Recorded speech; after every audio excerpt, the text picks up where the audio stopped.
Nga nito kay makukon mo at Marcos Beach. Okay, alright. Good morning po sa inyo lahat. Nandito po tayo sa Marcos Beach. Ito sila, diba? Maganda itong place na to.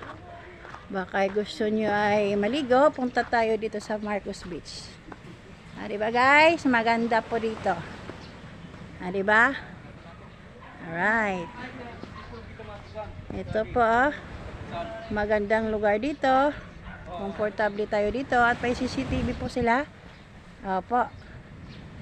Ito po ay Marcos Beach Resort. Diba guys? Opo. Punta tayo dito. Punta kayo mga Mars, mga friends. Dito po sa Tacloban City po, sa San Jose. Andito lang, kami lang po ngayon ay kami lang po ang naliligo ngayon. Opo. Wala pang kataw-tao dito. Diba guys? Opo. Alright. Punta tayo dito sa Marcos Beach Resort. Apo. Kaya mga friends, kung gusto niyo pumunta dito sa Tacloban po, ay pumunta tayo sa Marcos Beach Resort.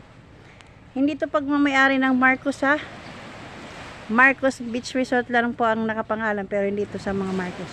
Diba guys? Follow, like, and share na lang po tayo mga Mars. God bless po.